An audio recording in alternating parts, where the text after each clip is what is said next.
मुझे आगे पढ़ना भी है, मेरे पापा की फ्रूट्स की शॉप है, तो मैं आगे अगर पढ़ना भी चाहती हूँ तो मैं उसमें पढ़ नहीं सकती। क्यों नहीं पढ़ सकती? क्योंकि मुझे स्कॉलरशिप नहीं मिल रही है। सर मेरे पिताजी पान बेचते हैं। पिताजी पान की दुकान चलाते हैं और आपको पढ़ा रहे हैं शहर में भिजवा करके। परसेंट में सिलेक्शन हो रहा है, हम लोग 90 ला रहे हैं तो हमारा सिलेक्शन नहीं हो रहा है, मतलब स्टार्टिंग से। और सर वो हमारे साथ बहुत गलत हो रहा है सर। जो कोर्स 3-4 साल का होता है वो 5 साल में जा रहा है सर। तो सिटी डिस्ट्रिक्ट लेवल पे जो रोजगार होना चाहिए है ना, वो चीज़ यहाँ पर नहीं है। ऐसा नहीं है कि जो जिसको लग गई वही शिक्षित है जी, वही लायक है, और जिसको नहीं मिली वो लायक नहीं है। मैं से था तो मैं सोचती हूँ कि यहाँ पे अगर मुझे कोई कंपनी मिलती है या फिर कोई लैब अच्छी या कोई हॉस्पिटल हो जहाँ मैं कोई जॉब कर सकूँ। तो जैसे भ्रष्टाचार वगैरह होता है उसकी वजह से यहाँ पर हम लोग रिजल्ट या तो पूरा कैंसिल कर देते हैं। सबसे पहले प्रॉब्लम तो ये है कि हमारे पास कॉलेज है तो लैब नहीं है, और कोई भी काम सीखने के लिए हमें सबसे पहले उसकी स्किल चाहिए, सिखाने वाले के लिए कोई नहीं है। ठीक है, लैब है तो वहाँ पर सामान नहीं है तो इक्विपमेंट नहीं है। ये सब चीज़ें जब तक हमारे पास नहीं आएगी, जब तक चीज़ें प्रोफेशनली काम नहीं करेंगी। फाइनेंशियली पहले से वीक है वो और ज़्यादा वीक भी होते जा रहे हैं ना। फर्दर उनको मेडिकल फैसिलिटीज होनी चाहिए विथ अफोर्डेबल कॉस्ट। अगर यहाँ पे डेवलपमेंट नहीं होगा तो यहाँ पे जॉब कैसे कर पाऊंगा? मेरा क्या है, कॉन्फिडेंस थोड़ा लो होते जा रहा है। बहुत सारे घोटाले सुनने को मिल रहे हैं, जैसे कि पटवारी घोटाला। जैसे मैंने सेकेंड ईयर का एग्ज़ाम दिया तो रिज़ल्ट ही नहीं आया, और जब रिज़ल्ट आया तो मतलब सारे आधे ज़्यादा पूरे बच्चे फेल। कौन सी यूनिवर्सिटी से? छिंदवाड़ा यूनिवर्सिटी से। और ये सच में प्रैक्टिकली है कि यहाँ पे उतनी अच्छे से BHMS या BMS नहीं हो पाता, लेकिन यहाँ से BHMS या BMS B.Pharm करने के बाद में भी हम लोग नौकरी के लिए। आप सभी दर्शकों को नमस्कार। भारत माता की जय। जय जवान जय किसान। साथियों, क्रांतिवीर न्यूज़ यूट्यूब चैनल पर आप सभी दर्शकों का बहुत बहुत स्वागत, अभिनंदन है। मैं हूं आपका अपना होस्ट और दोस्त राजा उत्कर्ष शुक्ला। साथियों, जिस विषय पर आज हम चर्चा करने जा रहे हैं उस विषय का नाम है शिक्षित अशिक्षित लोगों में अंतर। बालाघाट जिले में हजारों शिक्षित नौजवान युवक युवतियां हैं जो वर्तमान में अपने रोजगार की तलाश कर रहे हैं। रोजगार की स्थिति के नाम पर बालाघाट जिले की क्या है उपलब्धियां, क्या है जमीनी हकीकत, आप ये सुनेंगे स्टूडेंट की खुद की जुबानी कि क्या है बालाघाट जिले के नौजवानों के मन में कि लंबे समय तक तैयारी करने के बाद भी, कॉम्पिटिटिव एग्जाम की तैयारी करने के बाद भी हासिल आई शून्य। भ्रष्टाचार की भेंट चढ़ रहा है नौजवान युवक एवं युवतियों का भविष्य। इस रिपोर्ट्स में आप देखेंगे आगे कि क्या कहता है बालाघाट जिले की रोजगार की स्थिति, जमीनी हकीकत। आप देखते हैं क्या है वास्तविक हकीकत। आप सभी दर्शकों को नमस्कार। भारत माता की जय। जय जवान जय किसान। मैं हूं आपका अपना होस्ट और दोस्त राजा उत्कर्ष शुक्ला। इस वक्त हम कुछ ऐसे नौजवानों के बीच में उपस्थित हैं जिनका भविष्य प्रश्न चिन्ह पर आ खड़ा हुआ है। जी हाँ दोस्तों, वर्तमान में जिस प्रकार की शिक्षा नीति है, बेरोजगारी है, आज उस पर हम चर्चा करने के लिए नौजवानों के बीच उपस्थित हुए हैं। आज हमारे साथ कुछ बेटियां हैं, बहनें हैं। आपका क्या नाम है? डॉली बैस। क्या पढ़ाई की है आपने? मेरा B.Ed हो चुका है। क्या है आपके ऐसे मुद्दे एक शिक्षा ग्रहण करने के बाद, आने के बाद में भी बालाघाट शहर में आप क्या देखते हैं अपने भविष्य को? शुरुआत से मैं बताना चाहूँगी, शिक्षा के ऊपर से मुझे बहुत ज़्यादा ही मतलब मुझे कुछ मिला ही नहीं है मेरी कैटेगरी के ऊपर से। मैं राजपूत हूँ, मेरा जनरल कैटेगरी है, तो मुझे स्टार्टिंग में ही जब हम लोग जनरल में जो लोग बच्चे पैदा होते हैं, ठीक है, जब हम लोग स्कूल में शिक्षा लेने जाते हैं तो हमको कभी कुछ मिलता ही नहीं है। बाकी जो बच्चे हैं, जो OBC है, जो भी अदर कास्ट है, ST SC, सबको स्कॉलरशिप भी मिलती है, लेकिन हम लोग को कुछ भी नहीं मिलता है। आप कोई तैयारी वगैरह भी कर रहे हैं? नहीं, अभी मैंने कोई तैयारी नहीं की है। मैंने अभी B.Ed किया है। B.Ed में मुझे बहुत फीस लगी। वहाँ पे मुझे मेरे जितने भी लोग थे साथ में सभी को स्कॉलरशिप मिली, मुझे कुछ भी नहीं मिला। और अगर मुझे आगे पढ़ना भी है, मेरे पापा की फ्रूट्स की शॉप है, तो मैं आगे अगर पढ़ना भी चाहती हूँ तो मैं उसमें पढ़ नहीं सकती। क्यों नहीं पढ़ सकती? क्योंकि मुझे स्कॉलरशिप नहीं मिल रही है। और बाकी के जो बच्चे सबको स्कॉलरशिप मिल रही है, और अगर मैं पढ़ना भी चाहूँगी तो वहाँ पर बहुत सारे पैसे लगते हैं।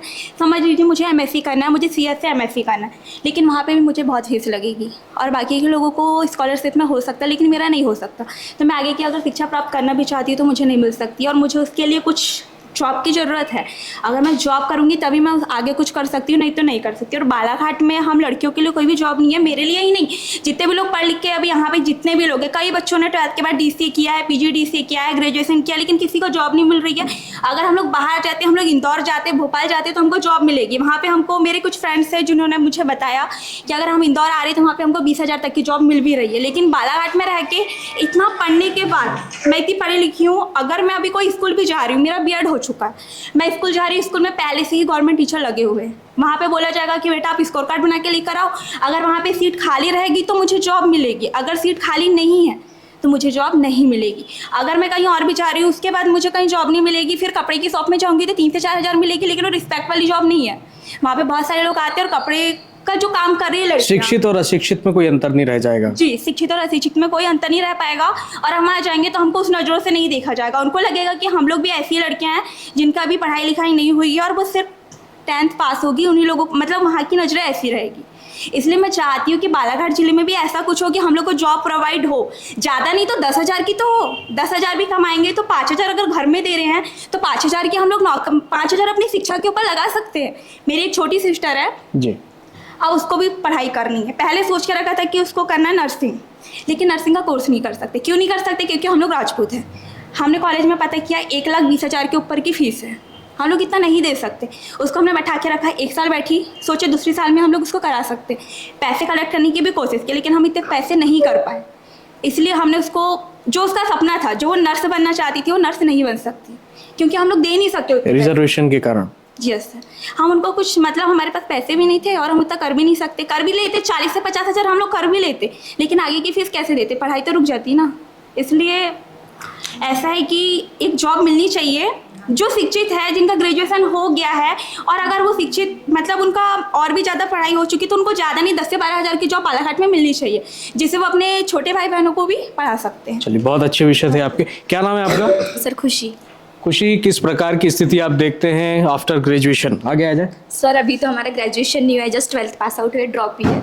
अच्छा। लेकिन सर हम लोग कॉम्पिटिटिव की प्रिपरेशन कर रहे हैं, नीट यूजी, लेकिन उसमें भी यही चीज़ हो रही है, रिजर्वेशन। मतलब हम लोग एक तो फीस, एप्लीकेशन फॉर्म की फीस भी अपन डबल दे रहे हैं ओबीसी कैटेगरी से हम लोग। अच्छा। उसके बाद भी कट ऑफ इतना जा रहा है, ओबीसी का जनरल का इक्वल ही हो गया है लगभग, और एसटी एससी बिल्कुल उनका 75% में सिलेक्शन हो रहा है।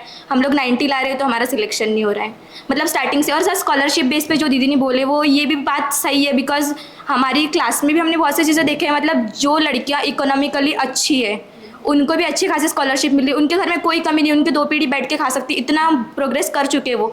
बट फिर भी ST/SC के नाम पे इतना ले रहे हैं वो गवर्नमेंट से बेनिफिट्स की, अभी उनका खत्म ही नहीं होता, उनको ज़रूरत नहीं है, उनको भी गवर्नमेंट की तरफ से अच्छी खासी स्कॉलरशिप मिल जा रही है। और कोई विषय आपके? नहीं सर, वही बस है। क्या नाम है आपका? आरती सेन। ऐसे आ जाए आरती। बालाघाट को आफ्टर ग्रेजुएशन आप रोजगार करने के लिए कहाँ पाते हैं अपने आप को? कोई उपलब्धियाँ बालाघाट शहर की आपको समझ में आती है जहाँ आप काम कर सकती हैं? एक्चुअली मैंने मास्टर्स इंदौर से किया है, बैचलर्स अच्छा। भी मेरा वहीं से कंप्लीट हुआ है। फिर मैंने 1 साल वहाँ पे रह के जॉब भी किया, जी। पर वहाँ रहना, खाना, रेंट वगैरह सब मिला के हमारा मतलब जितनी सैलरी मिलती है उसका हाफ तो मुझे वही देना पड़ता है। जी। जैसे कि मैं चाहूँ कि मैं यहाँ पे कुछ जॉब कर सकूँ तो यहाँ पे तो मुझे कोई अपॉर्चुनिटी मिलती नहीं है। मेरा था इंडस्ट्रियल, मतलब मेरा फार्मा से था, तो मैं सोचती हूँ कि यहाँ पे अगर मुझे कोई कंपनी मिलती है या फिर कोई लैब अच्छी या कोई हॉस्पिटल हो जहाँ मैं कोई जॉब कर सकूँ, पर यहाँ पे तो ना कोई स्पेशलिटी है हॉस्पिटल्स वगैरह में, ना कोई लेबोरेटरी है, ना ही कोई इंडस्ट्री है। जी। तो मेरा यही बोलना है कि कोई अच्छी फूड इंडस्ट्री या फिर कोई फार्मा रिलेटेड इंडस्ट्री का यहाँ पे होना चाहिए, जो कि यहाँ पे बिल्कुल भी नहीं है। मतलब इसकी फैसिलिटी है ही नहीं। बालाघाट मतलब कि बहुत अच्छा डिस्ट्रिक्ट है हमारा, मतलब ऐसा नहीं कि छोटा मोटा, पर इसके यहाँ पर प्रोग्रेस के नाम पे तो यहाँ मुझे कुछ नहीं समझ में। किस चीज़ की कमी ज़्यादा एक बहनों को होती है जो रोजगार की कमी को दिखाई दे रही है वर्तमान में?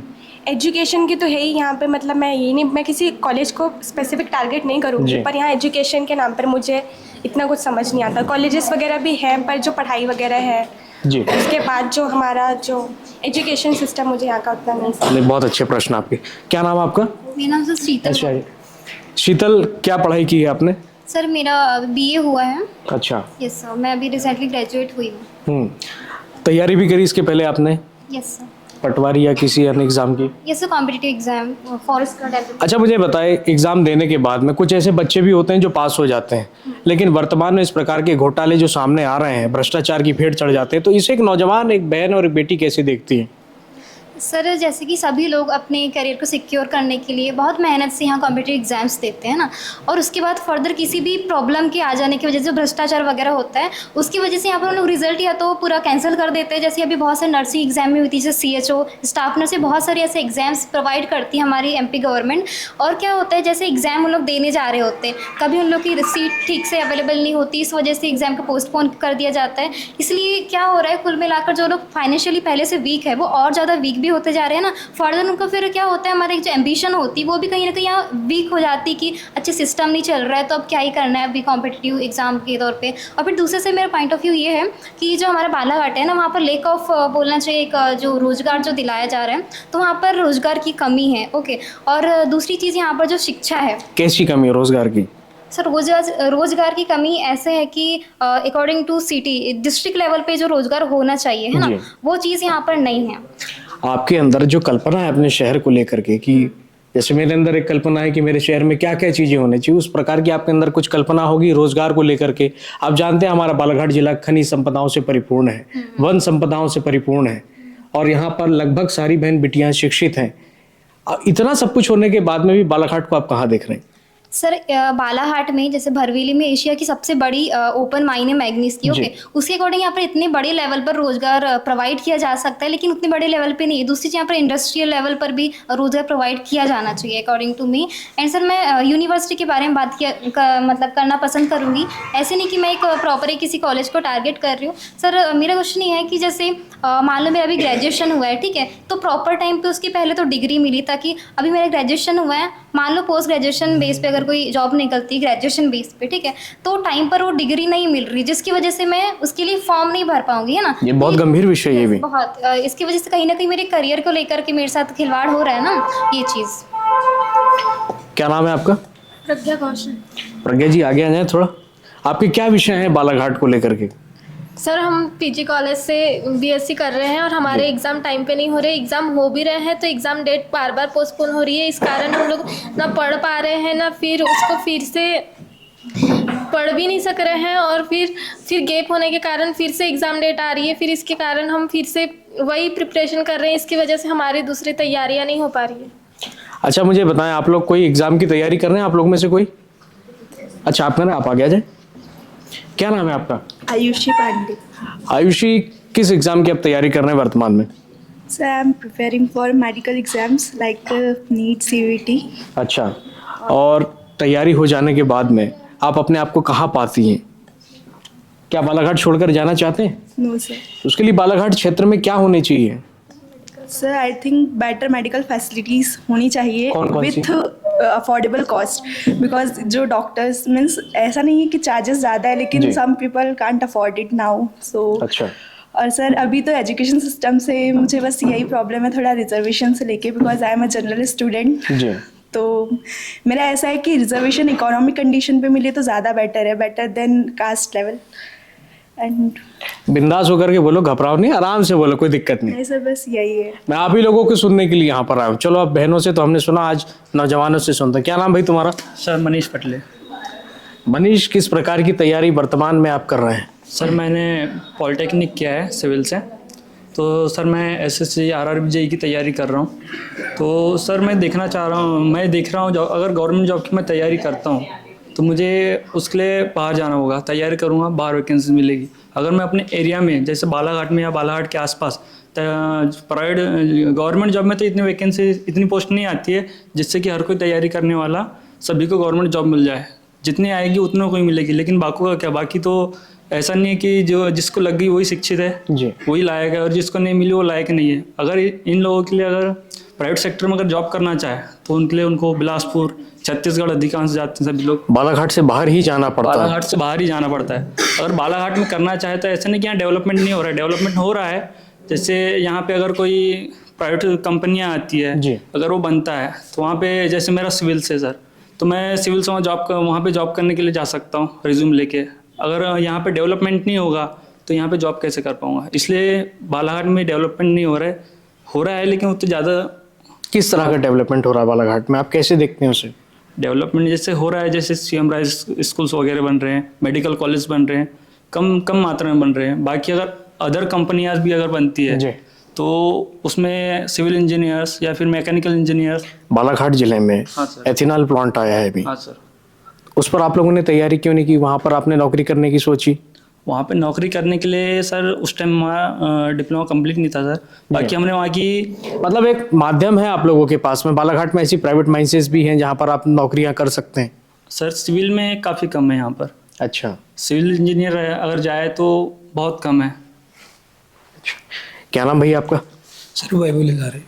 वैभव भाई क्या कर रहे हैं पढ़ाई वर्तमान में? सर मैं BA फर्स्ट ईयर का स्टूडेंट हूँ और यहाँ पर PG कॉलेज में सर एग्ज़ाम ही नहीं हो रही है सर, मतलब हाँ ये विषय मैंने सुना था, इस पे थोड़ा प्रकाश डालें, कैसा क्यों नहीं हो रही एग्जाम? पता नहीं क्यों नहीं हो रही, लेकिन सर हो ही नहीं पा रही है। अच्छा। हाँ, जैसे कि जो एग्ज़ाम 1 ईयर का होना था वो 1.5 ईयर हो गए सर, अभी भी चल रही है। पता नहीं क्या कर रहे हैं, लेकिन सर वो हो ही नहीं रही है सर। अभी चुनाव आ गया, इलेक्शन आ गया, इस वजह से भी नहीं हो रही है। क्या और भी रीज़न हो सकते हैं उसके, लेकिन सर वो हमारे साथ बहुत गलत हो रहा है सर। जो कोर्स 3-4 साल का होता है वो 5 साल में जा रहा है सर। इस वजह से जैसे मैं कॉम्पिटिटिव की तैयारी कर रहा हूँ, जैसे UPSC की, सर इसमें मेरा सर बहुत ज़्यादा नुकसान हो रहा है इसको लेकर। और सर यहाँ पे कॉलेज में भी सर कोई पढ़ाई नहीं होती, कुछ भी नहीं होता है सर, एकदम नॉर्मल है सर। मतलब जिसको जाना है जाओ, जिसको नहीं जाना है मत जाओ। अच्छा, वहाँ पर कोई अटेंडेंस वगैरह मेंटेन? कुछ भी नहीं, कुछ भी नहीं। क्या नाम भैया आपका? लोकेश लेल्लारे। लोकेश भाई क्या कर रहे हैं वर्तमान में आप? सर मैं तो MP पुलिस की नौकरी करना चाहता हूँ। करना चाहते हैं अभी, लेकिन आरक्षक की भर्ती में तो सरदार पटेल में घोटाला हो गया, कोई और व्यक्ति बैठ कर के किसी की एग्जाम लिख रहा था। हाँ सर, इसी वजह से मेरा क्या है, कॉन्फिडेंस थोड़ा लो होते जा रहा है। बहुत सारे घोटाले सुनने को मिल रहे हैं, जैसे कि पटवारी घोटाला जी, और अभी मध्य प्रदेश पुलिस में भी, जैसे कि वहाँ पे सरदार पटेल यूनिवर्सिटी में भी हुआ था। इस कारण से मुझे समझ नहीं आ रहा है ढंग से। मुझे ये बताएं, एक नौजवान इतनी बार तैयारी करता है और तैयारी करने के बाद जब उसे जीत भी हासिल हो जाती है, एग्ज़ाम क्लियर हो जाती है, इंटरव्यू में पास भी हो जाता है, और फिर इस प्रकार के भ्रष्टाचार सामने आ जाता है, तो उस नौजवान के मन की क्या हालत होती है, क्या कल्पना होती है अपने भविष्य को लेकर के? सर उसका कॉन्फिडेंस एकदम से लो हो जाता है जी, और फिर वो आगे की सोच भी नहीं पाता है ढंग से। और आप लोग ग्रामीण क्षेत्र से आकर के यहाँ तैयारी करना है। एक पिताजी क्या करते हैं आपके? सर मेरे पिताजी पान बेचते हैं। पिताजी पान की दुकान चलाते हैं और आपको पढ़ा रहे हैं शहर में भिजवा करके, और इस प्रकार के भ्रष्टाचार जब सामने आते हैं तो देश के भविष्य पर प्रश्न चिन्ह लगता दिखाई देता है। देखिए, मैं एक नौजवान के तौर पर आपसे बात कर रहा हूँ कि मैं भी अगर इनकी जगह तैयारी करता हुआ होता और इस प्रकार के भ्रष्टाचार लगातार, इन कमलनाथ सरकार हो या भाजपा सरकार हो या किसी की भी सरकार हो, एज ए जर्नलिस्ट मैं आपसे बात कर रहा हूँ, एक नौजवान का संबल टूटता है, मनोबल टूटता है, उसके परिवार का मनोबल टूटता है कि हमने अपने बच्चे को बड़ी विषम परिस्थितियों में अपना पेट काट करके पढ़ाया ताकि वह अपने जीवन में अच्छा शिक्षित बन पाए और अच्छी जगह नौकरी कर पाए। लेकिन बालाघाट शहर नौकरियों के नाम पर सिर्फ और सिर्फ सब्ज बाग दिखाता है। आज मुझे बताएं, एक नौजवान थी, एक बिटिया थी, आपसे ही बात हुई थी शायद मेरी, जब भी मेडिकल पर लेके आप आ गए हैं। बालाघाट में नया मेडिकल कॉलेज आ रहा है, मेडिकल कॉलेज आ जाता है, उसके बाद में आप कहाँ देख रहे हैं अपने भविष्य को? सर मेडिकल कॉलेज तो खुल रहा है, लेकिन उसके साथ अगर उस मेडिकल कॉलेज में प्रॉपर टीचर्स, वो तो ज़्यादा, मतलब सारी फैसिलिटीज अभी तो शुरुआत हुई है उसकी, बट उस सो आई वो। अच्छा, आपका क्या नाम है? चेतना पटले। चेतना, क्या पढ़ाई कर रही हैं आप, क्या तैयारी कर रही हैं वर्तमान में? अभी मैंने B फार्मा में एडमिशन लिया है। अच्छा। मैं कॉलेज में BSc करी थी, बट क्या है कि रिजल्ट मेरा बिगड़ गया। अच्छा। जैसे मैंने सेकेंड ईयर का एग्ज़ाम दिया तो रिजल्ट ही नहीं आया, और जब रिजल्ट आया तो मतलब सारे आधे ज़्यादा पूरे बच्चे फेल। कौन सी यूनिवर्सिटी से? छिंदवाड़ा यूनिवर्सिटी से। आधे से ज़्यादा बच्चे फेल थे, फेल हो गए। फिर हम लोगों ने रीचेकिंग का फॉर्म वगैरह भी डाला, ऑनलाइन फॉर्म, जिसमें जैसे मैं परसेंटेज में आंकूं कि 100 में से कितने % बच्चे फेल हो गए? जैसे कि हम लोग के जैसे क्लास में BSc पूरी क्लास में 200 कुछ बच्चे थे, जिसमें से 45 बच्चे पास हुए बस, बाकी के सारे बच्चे को 65 बच्चे फेल हो गए। जिसमें से मतलब हम लोग का रिजल्ट भी आया, बट रिजल्ट हम लोग का 1 साल लेट आया सेकेंड ईयर का, जब तक कि फर्स्ट ईयर वालों की एग्ज़ाम भी नहीं हुई थी। और जब हमने रीचेकिंग का फॉर्म भी डाला तो उसमें भी जब सेकेंड रिजल्ट जो आया तो जैसा का वैसा ही था, उसमें जैसे जिनके ज़्यादा मार्क्स आए थे उनके और कम मार्क्स कर दिए गए। देखिए, ये तो शिक्षा से जुड़े आप सभी के सवाल हो गए और जवाब आपके मैंने लिया। बालाघाट शहर में कुछ खास उपलब्धियां अपने भविष्य को लेकर के आपके अंदर में चिंता तो होती होगी कि हमने इतनी सारी शिक्षा को अधिकृत अपने जीवन में किया है, और इतना शिक्षित होने के बाद में भी अगर बालाघाट में कोई अच्छी चीज़ें आपको रोजगार से संबंधित दिखाई देती है तो वो क्या होगी, या है तो क्या नहीं है? सर देखिए, सबसे पहले प्रॉब्लम तो ये है कि हमारे पास कॉलेज है तो लैब नहीं है, और कोई भी काम सीखने के लिए हमें सबसे पहले उसकी स्किल चाहिए, सिखाने वाले के लिए कोई नहीं है। ठीक है, लैब है तो वहाँ पर सामान नहीं है, सामान नहीं है तो इक्विपमेंट नहीं है। ये सब चीज़ें जब तक हमारे पास नहीं आएगी, जब तक चीज़ें प्रोफेशनली काम नहीं करेंगी, लाइक जैसे मुझे होटल मैनेजमेंट करना है, MBA करना है तो मुझे भोपाल जाना पड़ रहा है, ये सब चीज़ें यहाँ पर क्यों नहीं है? यहाँ पर इसलिए नहीं है क्योंकि वो उस चीज़ों की प्रोफेशनलिज्म और सिस्टम बना ही नहीं पा रहे।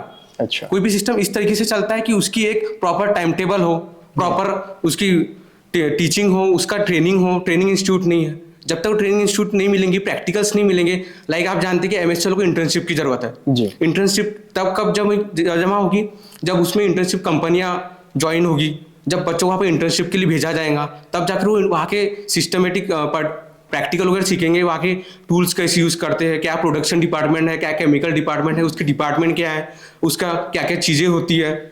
जब तक हमें ट्रेनिंग नहीं दी जाएंगी तब तक ये सब चीज़ें नहीं सीख सकती। यहाँ पर दिक्कत ये है कि प्रैक्टिकल चीज़ें के ऊपर कम फोकस किया जाता है, बस एक कागज़ की डिग्री दे दी जाती है। अच्छा, डिग्री से क्या होगा? डिग्री तो एक कागज़ का टुकड़ा है। एक्सपीरियंस तो आपको है नहीं बिल्कुल जमीन पर। बिल्कुल, जब तक एक्सपीरियंस रहेगा चीज़ों का, खेलने के लिए क्रिकेट भी खेल सकते हो। क्योंकि आप बाहर जाएंगे तो आपसे एक्सपीरियंस मांगा जाएगा, और आपके पास में एक्सपीरियंस नहीं होगा तो फिर आप लोगों को जीवन व्यापन करने में समस्याएं दिखाई देंगी। क्योंकि आपको अगर वहां काम दिया जाएगा कि भाई आपने इस क्षेत्र में पढ़ाई करी है और पढ़ाई करा है, तो आपको इस चीज़ का एकदम अनुभव होगा, और जब आप काम करने जाएंगे तो आप वहां पर जीरो दिखाई देंगे। तो जिससे आपका जो है वेतन में भी बिल्कुल कटौती होगी, वेतन उस प्रकार का नहीं मिल पाएगा जिस प्रकार की आपकी कल्पना होगी। हाँ बोलिए, क्या नाम है आपका? सर ओमू पार्थी। सर जैसे कि भैया ने बताया कि हम लोग मतलब नॉर्मली मैं एक मेडिकल एग्ज़ाम कॉलेजेस की तैयारी कर रही हूँ, मेडिकल एग्ज़ाम की। जैसे कि हम लोग डी फॉर्म होता है, यहाँ पे बी फॉर्म होता है एंड BMS। तो हम लोग के जो जैसे स्टूडेंट है, हम लोग के भी एज के, वो चाहते हैं कि हम लोग BMS BHMS यहाँ से ना करके बाहर जाके करें। इसका रीज़न ये है कि यहाँ पे प्रॉपर फैसिलिटीज़ नहीं मिलती। अभी यहाँ पे BHMS भी है, BMS भी है, डी फॉर्म भी है, बी फॉर्म भी है, पूरे मतलब जो कोर्सेज है वो है। लेकिन हम लोग की मेंटेलिटी और ये सच में प्रैक्टिकली है कि यहाँ पे उतनी अच्छे से BHMS या BMS नहीं हो पाता। और जैसे कि हम कहीं बाहर से BHMS या BMS कर रहे हैं तो हम लोग को उस बेस पे कहीं पे भी कोई भी हॉस्पिटल हो वहाँ पे जल्दी वो मिल जाती है। लेकिन यहाँ से BHMS या BMS D pharm B pharm करने के बाद में भी हम लोग नौकरी के लिए इतना वेट करते हैं। देखिए, लगातार गंभीर विषय क्षेत्र में लगातार दिखाई दे रहे हैं। बालाघाट शहर में सिर्फ राजनीतिक ही चर्चा होती है, हमेशा आप देखते हैं, लेकिन वास्तविक विषय पर चर्चा हमेशा कम होती है। जो शिक्षा, जो मूलभूत व्यवस्था है हमारे देश की भविष्य की, आप देख रहे हैं कि तमाम हमारी बहनों ने कहा, हमारे नौजवान सिपाहियों ने कहा, इतना शिक्षित होने के बाद में भी बालाघाट क्षेत्र का नौजवान के जीवन पर प्रश्न चिन्ह है। क्या ये देश के भविष्य बन सकते हैं? ऐसे में अगर इसी प्रकार की स्थिति बालाघाट शहर में चलती रही तो पलायन दिन ब दिन बढ़ते रहेगा, जिसकी कभी भी कमी नहीं होगी। आप देखते हैं कि हम लोग अपना बालाघाट शहर मजबूरी में छोड़ करके जाते हैं। आप लोग मेरी बातों से सहमत होंगे, शायद मजबूरी में छोड़ करके जाते हैं। क्या आप लोगों का मन होता है अपने शहर को छोड़ के जाने का? देखिए साथियों, जब रोजगार के साधन हमारे बालाघाट शहर में नहीं, तो मैं चूंकि सिर्फ गवर्नमेंट की ही बात नहीं कर रहा हूं, मैं प्राइवेट सेक्टर की भी बात कर रहा हूं। प्राइवेट सेक्टर में भी हमारा क्षेत्र काफी पीछे है। हमारा क्षेत्र, आप जानते हैं कि बालाघाट क्षेत्र खनिज संपदाओं से, वन संपदाओं से परिपूर्ण है। उसके बाद भी हमारा बालाघाट क्षेत्र में नौजवान, ऐसा भी नहीं कि हमारे बालाघाट क्षेत्र में नौजवान के अंदर स्किल नहीं है, ताकत नहीं है, शिक्षित नहीं है, सब कुछ होने के बावजूद भी ऐसा क्यों हो रहा है? इससे तो एक ही चीज समझ में आती है कि नेताओं के मन में है कि बालाघाट क्षेत्र को हमेशा रखा जाए बेरोजगार, क्योंकि नेताजी को करने के लिए चाहिए जय जयकार। क्योंकि जब तक यहाँ पर बेरोजगारी नहीं होगी तो नेताजी की जय जयकार कोई लगाएगा नहीं। 1000 और 500 रुपए में यहाँ की भीड़ बिकेगी नहीं। क्या आप मेरी बातों से सहमत हैं? देखिए, आप जब आपको काम नहीं मिलेगा तो पेट की आग को बुझाने के लिए, जीवन व्यापन करने के लिए आपको कोई ना कोई काम तो करना ही पड़ेगा। सिर्फ हमारे क्षेत्र में बहन बेटियों को शिक्षित करा करके क्या 21-22 साल की उम्र में क्या उनकी शादी करवा दी जाए? क्या उनके भविष्य में उन्हें आगे बढ़ने का कोई हक नहीं है?